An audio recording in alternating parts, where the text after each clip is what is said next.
Welcome to This Is Fine, the podcast where we explore all things tech and cybersecurity in the realm of our government. I'm your host, Matt Triner, CEO of Hunter Strategy, and today we'll be diving deep into the clouds, the GovClouds, that is. Joining me in the virtual studio are some of our brightest minds in cloud at Hunter Strategy, Dan Beller and Michael Christopherson, our Director of Cloud Solutions and Senior DevSecOps Engineer, respectively. Together, we'll be unraveling the mysteries of securing government systems in the cloud and the nature of GovCloud itself. Welcome, gentlemen. Thank you. To start off, I think it would probably be best for somebody to volunteer to explain to somebody who's new to cloud or new to GovCloud, what does it mean to be GovCloud, right? Let's get out of the specifics of the particular providers. We will get there, but what does it mean to be a GovCloud environment? I can do that one. So GovCloud, typically it's a public cloud that is either a dedicated partition or a dedicated region or set of regions that are treated a little bit differently than the generic commercial equivalent. Typically, the most common differences are going to be the dedicated space and also who is allowed in the door. Typically, it's for a US GovCloud, we're talking about US persons only, and access to it is restricted. So it's basically the people that are working there as well as the access and who's allowed to use it that define it as a GovCloud.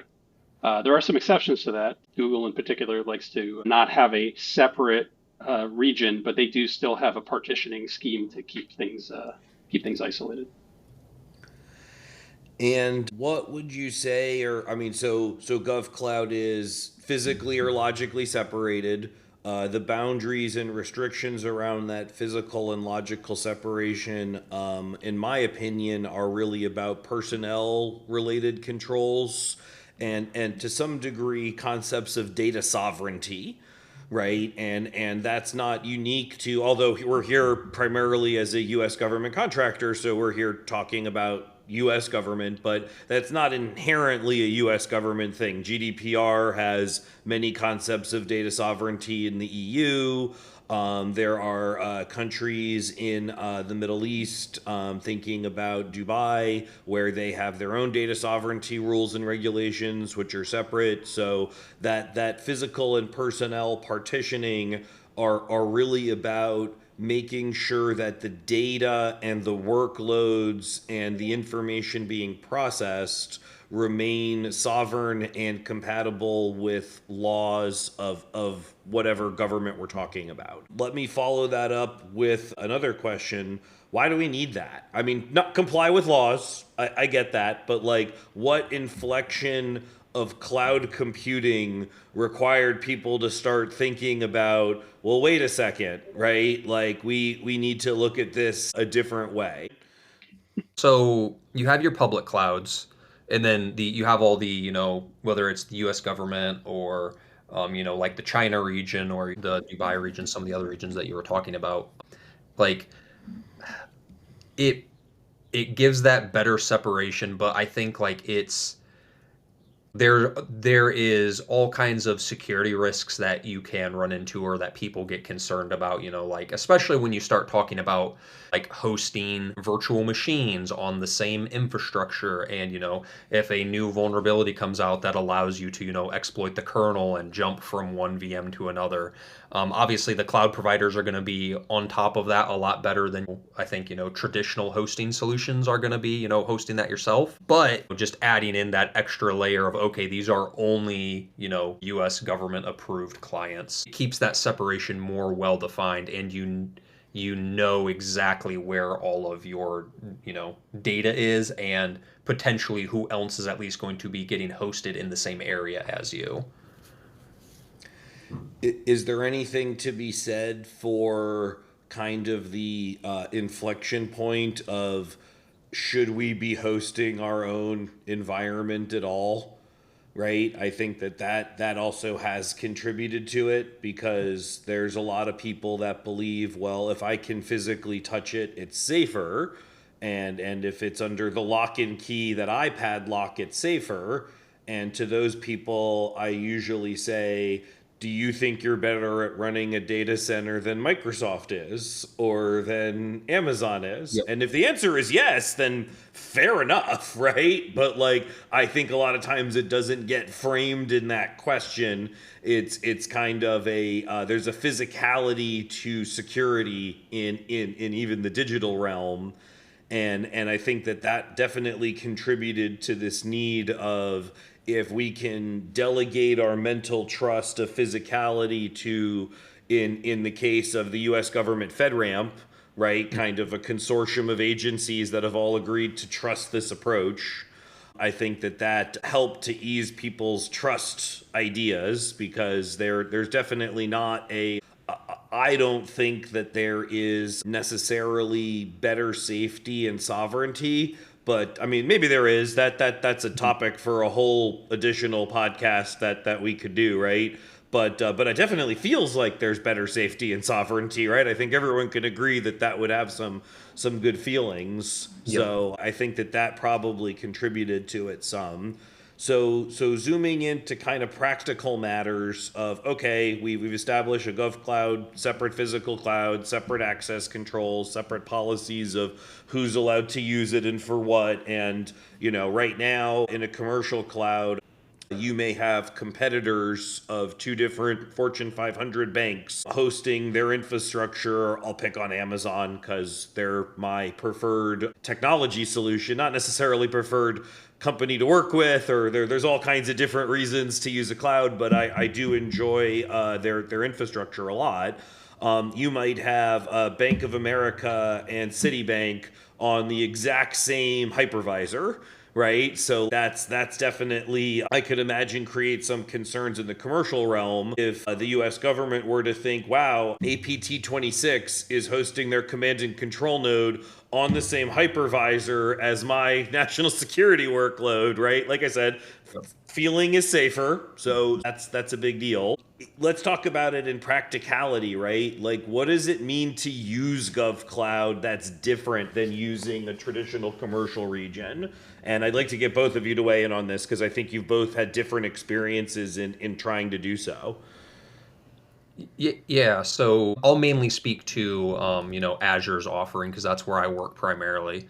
And I would say there is a lot of feature parity between the non-cloud, or between the non-government and the government cloud, until there isn't. And when there isn't, sometimes it's not documented the greatest. So you'll go through and start wanting to implement a certain feature. You might get 2/3 of the way through, and something that's defined in the last third of the implementation, oh wait, this isn't actually supported in Azure GovCloud yet. And I know, things like that also happen on the AWS side or Google side as well. And, then, back to your point, about some of like the feel good topics of handling, in the GovCloud environment. So, we can, host, certain impact level environments in, the GovCloud environments before it goes to a higher level. Like some of those requirements are that you must use your own managed keys, for instance. You can create those managed keys and still store them in an Azure Key Vault. So it's not a key that's generated and created by Azure. But if somebody got to the point of being able to get to those keys for encryption, they probably also had the ability to get to my keys in this case, because they don't want you using Azure created key for that management. So there's just some different feel good rules like that you have to follow, that I still think it's good to control your own keys, but it's just a implementation specific requirement. Well, and it can add a degree of complexity that if you've assessed your risk as it being all right to use provided keys, easy button, right? You can just go on. If you're implementing customer managed keys and managed identities, and you go down the list, and you find that there are definitely some edge cases that most people in commercial won't run into, because they're not quite as concerned, frankly, about the security of their system in comparison to, say, a national security system. You find that you're spending more time on plumbing than maybe you had anticipated when you're doing a migration or you're doing a net new deployment. The other thing I was going to note is there are different flavors of GovClouds. So you've got the ones that sit on the internet, right? The AWS and Azure, I mean, really all of the players have them. But then there are also the ones that are connected to classified networks that are similar but not same, and that's when it gets a little tricky. So I mean, there are a couple of things there that, and when all of your target environments are going to be available to the same network, your CI/CD and your orchestration is pretty straightforward, or it can be straightforward from a networking standpoint. In government contracting, there's this idea of develop low, deploy high, whatever your definition of high is in this case. It really forces you into adding a step in the middle, which is transfer. And it's really difficult to have a single SCM repository that is your source of truth that's disconnected. So it becomes the ability to create versioned artifacts for SneakerNet or CDS transfer so that you know what you've got in a place where you can't necessarily do that development to tweak it. Definitely adds a challenge, and you need to be purposeful. So when you're going into one of these environments where you have a new or existing requirement to deploy from, say, a data center, you really, just like any other cloud migration, you want to figure out what your big picture goals are, and you want to try to determine where are you trying to get your services to? Who's going to access it, and try as much as you can try to figure out how. Because a lot of the time what happens is, even if you've got, let's say I'm using AWS on the internet versus GovCloud versus, say, C2E. It's subtly different, like MC was saying. And sometimes it's actually not subtly different. So you might have a completely different set of, or a subset of services approved at different levels. And so if you're trying to build a solution that can be deployed everywhere, you really need to be very purposeful about building to the lowest common denominator. That said, you want to be able to take advantage of the inherent benefits that you get for cloud native development as much as you can as well. So it tends to be kind of a mishmash there of competing interests, and makes our job a little hard. Yeah, that's a really good point, right? Because I think implementation, that we both ran into recently was, trying to utilize part of the Azure, communication services in GovCloud.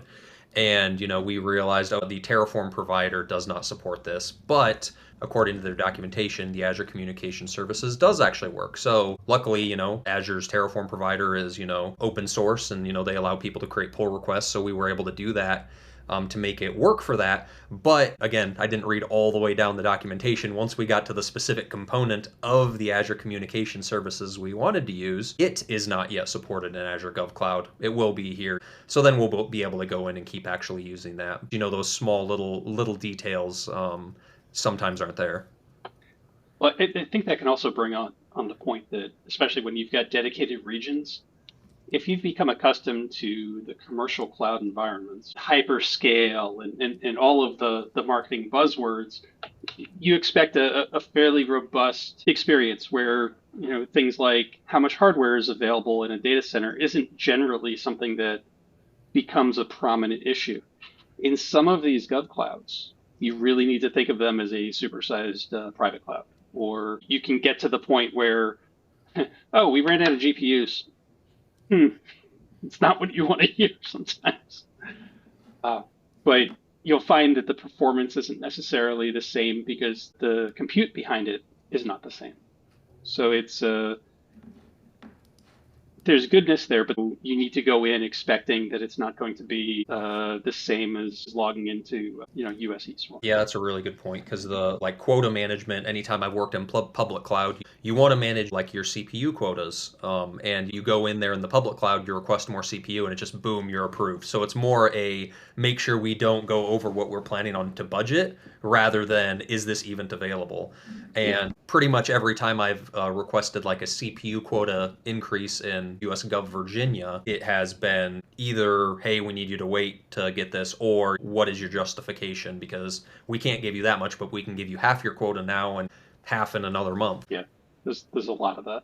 Yep. Or, a lot of times they'll be like, hey, can you please deploy this to, Arizona instead, or something like that. Yeah, and sometimes with the services, it feels like the response is inevitably, if you don't like that, give it 2 weeks. Yep. Sometimes, especially when you've got, when the CSP is motivated, sometimes they can change priority. It basically becomes a closer, smaller relationship than dealing with, your typical relationship that you might have with an Amazon or a Microsoft or a Google. Yep. Oracle. So I'm just curious because we mentioned differences in like capacity and things that, again, you don't traditionally think about. I think that's kind of Google's argument I've always heard as to why they don't believe in the GovCloud model, right? They would say that that's not really a cloud, right? GovCloud is not really a cloud because you're just a bigger data center with cloud APIs. So and I get having been on the other end of clicking a button and being like, you cannot spin up this reserved instance today or this unreserved instance today. Please make a reservation. I definitely have some agreement with that statement, right? Like, because that's not supposed to be my problem that you have capacity. That's kind of a major tenet of cloud. But if we get past the capacity side and even some of the service differences, and one of my favorite examples that I try to make obvious to people is like CloudFront, right? Of course, CloudFront's not going to be available in GovCloud. There aren't enough points of presence to make a content delivery network in any way meaningful or different than just going to the point of origin. Like, okay, fine, you have some DDoS attack capabilities there. I remember asking Amazon, well, when's CloudFront going to be available in GovCloud? And the person very cheekily was like, never, that makes no sense. And I agree with that cheeky AWS individual, right? Like that doesn't make any sense. That's not what it's for. What are some examples of where the service is there in both cases? To your point, MC, it's documented as if it works the same way, but then it doesn't. And are there any good takeaways of kind of thematic things to look at because of that example? Oh man, yeah, I could just keep rattling off specific examples that we've ran into, but making sure that anytime I'm looking at a tool, whether it's like Azure application gateways or the firewalls or communication services, working in GovCloud, the biggest thing that I have learned probably over the last 6 months to a year is to make sure that you actually read all of the documentation and don't just skim it and then try and implement it, because then you're going to run into, okay, I got halfway through and this one piece of it isn't actually working. So you have to take the time to, especially when you're playing around in your dev environment or trying to implement a new feature, you have to take the time to read all of the documentation and kind of absorb it before you actually start playing around, or you're going to get halfway through it, still learn a lot, but you're going to be disappointed because it's like, oh crap, I have to go reinvent part of what I was thinking I was going to be able to do. Yeah, and to add to that, when you're deploying into multiple GovClouds, you have to read the documentation for every single one. Yep. And look at the schedule. And when you can, try to align your timing for needing services to after it's available everywhere, so that you don't find yourself needing to solve the same problem in multiple ways. That and just the more boring, what versions of X are available? Oftentimes you'll find the commercial, oh yeah, you get previews, you get this. And then it's an internet-based GovCloud. Maybe it's 6 weeks to 6 months behind. And if it's something higher, I'm sorry, you can't use Lambda. We're never going to have that. Well, that's kind of a big deal. So there's a lot of them. So you hit on Lambda and something I'm just curious about, because in my opinion, government cloud migration 1.0, so to speak, was basically moving your data center to the cloud and treating the cloud like a data center, right? That was kind of how most initial cloud migrations went. I would like to say that we've moved past that, but I would say there's kind of a schism because there's still many people very much doing that. But it's great to see that there are some more innovative agencies calling out function as a service, even more agencies that, even though I don't think they could properly spell Kubernetes, they'll say it all the time because that's been marketed very, very well from some very bright people that have successfully evangelized it. even if some people are creating stateful containers with files in them that need direct access to file mounts that are persistent and other things that aren't necessarily very Kubernetes-y, for lack of a better verb. But I'm curious what you guys think if some of this service availability and some of the schism you see as you go higher into the cloud region. When I say higher, I mean higher impact level from a DoD standpoint.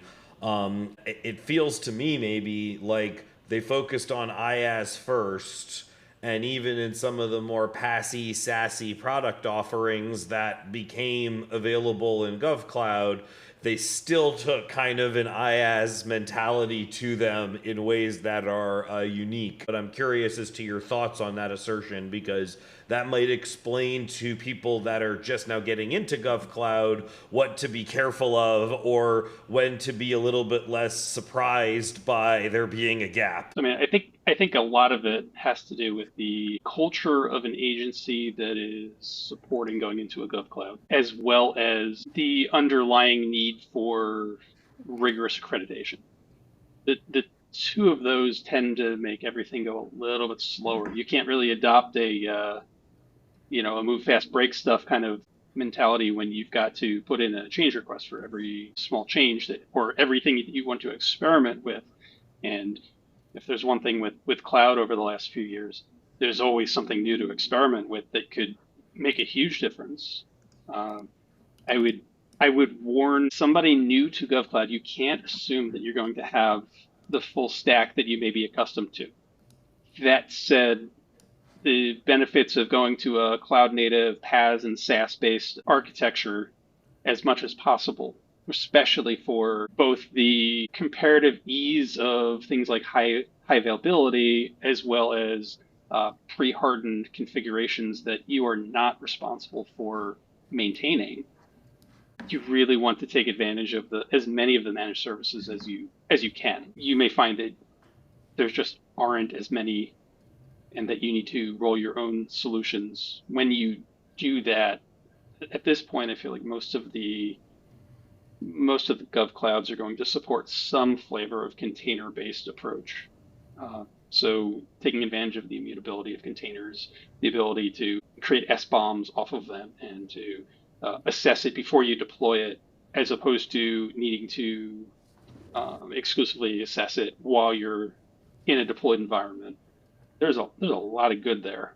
You just need to know that it's not going to be seamless. I think, on the security topic there, we have had a lot of opportunity for growth with, some of the security individuals that we work with, because, they're not familiar with containers historically, and now we're deploying, fully containerized applications. And and also then migrating into a government cloud, working with them, it has been very important, working closely with our partners to explain our understanding of it, and explaining the security side. Okay, this is how these things are going to look. Has been challenging, but has also been good, because since I think we've been doing it the right way, you can gain a lot of trust with those security professionals. But everyone is learning a new tool, and you still, at the end of the day, have to meet the same STIGs, so you have to say, okay, we're deploying into, Azure Kubernetes now, but we still have to meet the Kubernetes STIG, and for all of the containers we're deploying, I still have to meet the different STIGs, whether it's, a Tomcat container, or, you're also connecting to a, Redis managed service. Are we still meeting the requirements for, configurations inside of Redis? You still have to make sure you're meeting those things if it's not automatically deployable in a STIGed fashion. So I'm curious if by and it can be just kind of a one or the other answer for each of you. Where do you think more strides are being made in GovCloud, in support of containers or in support of managed database type services? You mentioned managed Redis, managed Postgres is another example. The famous fight between OpenSearch and Elasticsearch for AWS is one for the ages on that, even though, if I remember correctly, they sort of made up, or they've sort of figured out a path to kind of reconverge again. But like, if you had to pick, where do you think the focus is for the CSPs, or is it it's kind of both, right? There isn't really a good indication one way or another. Which do you guys think is becoming more prevalent in government clouds? I think a lot of certainly in the more mature or the more tenured government clouds, they have a more robust offering. So they have a lot of those more underlying services already.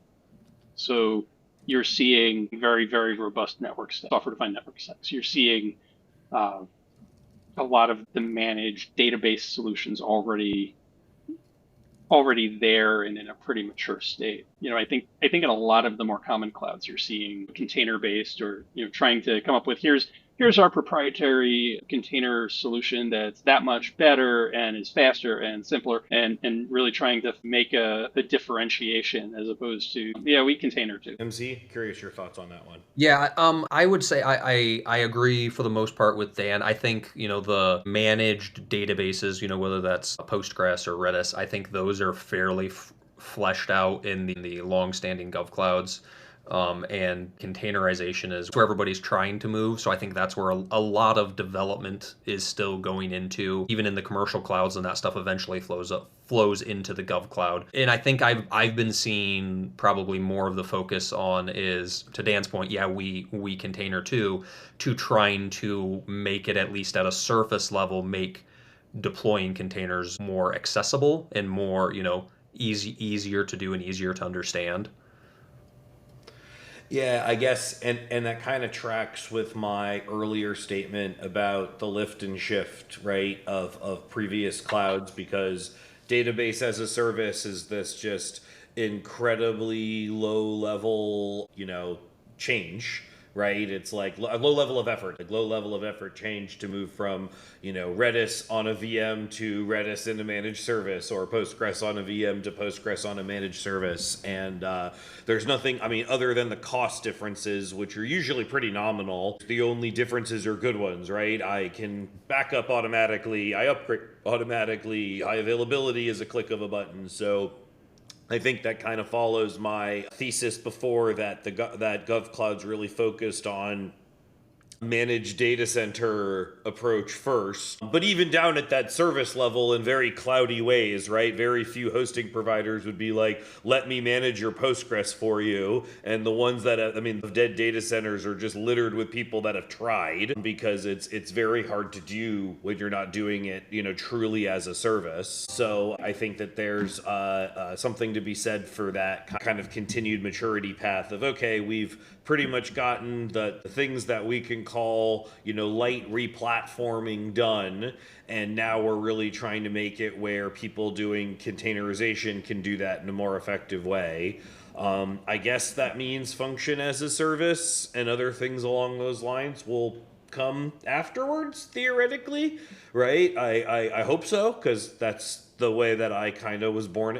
I was born into the cloud with functions. SQS was the first service I ever used. Not really function, but very similar in that very SaaS kind of way. So I'd love to see that be available in GovClouds and in classified environments too, because they're just, in addition to just being easier for my very simplistic brain to understand, they're also easier to write. There's a lot less things for me to learn. So I guess, in kind of moving away from the theoretical, what would you recommend for people that are looking to make the move either from a data center to the GovCloud environment? So something that's going as old as we're still living on VMs and we don't even know what a container is yet, or somebody like in a civilian government agency that has been saying, well, technically AWS East-West is FedRAMP moderate, so we don't really need GovCloud.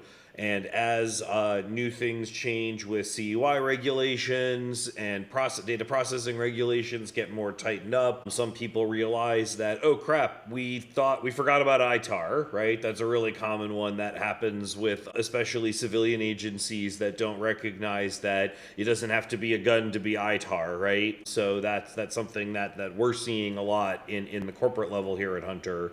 What would you tell people in either case, both in the data center case and in you're moving from commercial to GovCloud? What do you start? What's an easy thing to forget? What are some ways to make it a little bit less painful? Yeah, so I would say for people who are doing that, they're going to be moving into, the traditional, government clouds that we think of, not the, higher classified ones. So for those traditional ones, I think a lot of the documentation around, your basics is going to be good. It's going to be solid, and you're not going to really have to worry about stuff like networking.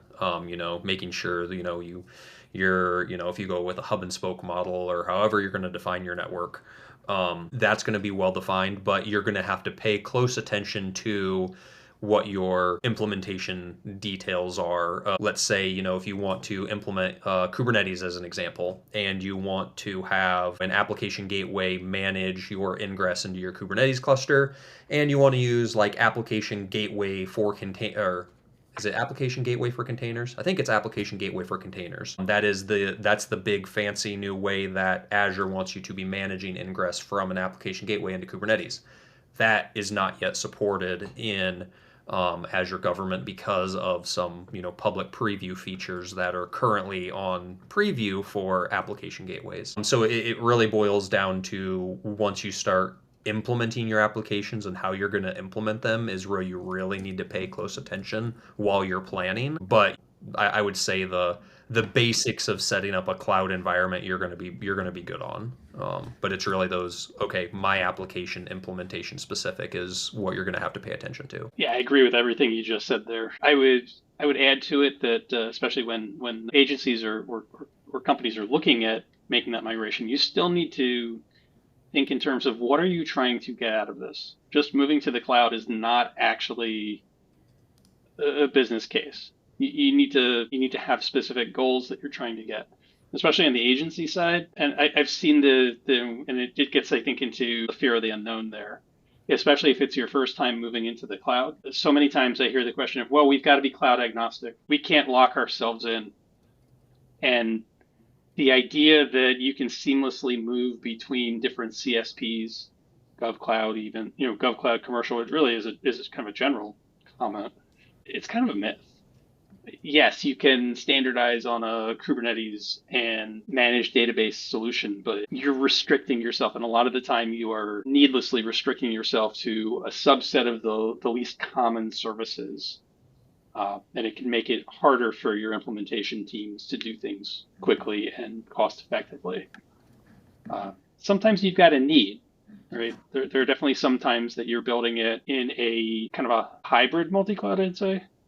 So that, you're using a GovCloud for your development, and then maybe you only have Azure in another environment, or you've got to go into an OpenShift or an OpenStack environment. And you've got to be able to support all of the above. Well, you really need to plan for that. You don't want to decide that or inherit that requirement midstream. So that's something that I think is pretty important to get right, and get it right at the beginning. Like there are a lot of things that you can mess around with and experiment, but you want to get those big decisions right early, or else you're just going to delay. So if there's one thing I'd summarize, and I wish I could say it was read the docs, but that's not always the case, is that there really is something to be said for, we've already smashed our head into the wall of GovCloud a bunch of times. And by the way, not that only the three of us have ever done it, or really the two of you more than me, that having somebody in the room that has done what you're trying to do in GovCloud before and really keeps up with the nuanced differences in documentation. The example I always used to give, and this isn't real cloud, this was more 365 phishing simulations in GCC High, there was a button that said start phishing simulation. In the docs, it says we support phishing simulations. In the little checkbox feature things that talk about your E5 licenses, talk about phishing simulation. When you click that button in GCC High, it would say we were starting your phishing simulation, and then it would do nothing. And it wasn't until I got really deep into watching the roadmap and it go to preview and seeing people talk about it that really changed.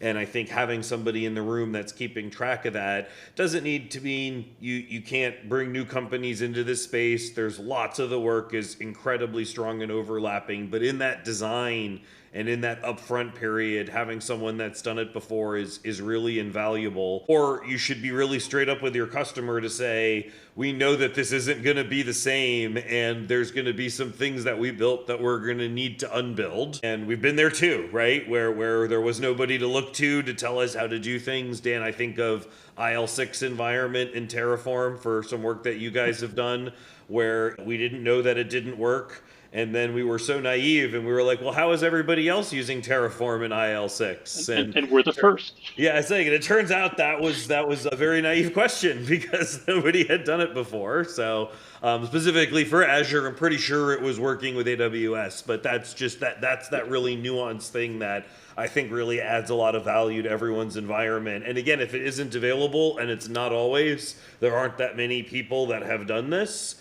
Set that expectation with your customer that this is going to be different. It's going to be different in ways that unless you have an incredibly technical customer, they're probably not going to care about, but they should put that padding into their schedule to be ready for. Then you can kind of be like, remember before when I told you that's happening? Well, now we realized it and we can explain in grave detail how, because we're very ready to do it. Or you can just use that padding that we really hope that you used with leadership. So that would be, I think, a good summary of kind of the vast unknown that is the nuanced implementation of GovCloud. Well, gentlemen, I want to thank you both for your time this week. This has been really great. I hope that for listeners that are considering a journey in GovCloud, that we've provided some useful advice. And until next time, Dan Beller, Michael Christopherson, and Matt Triner here signing off.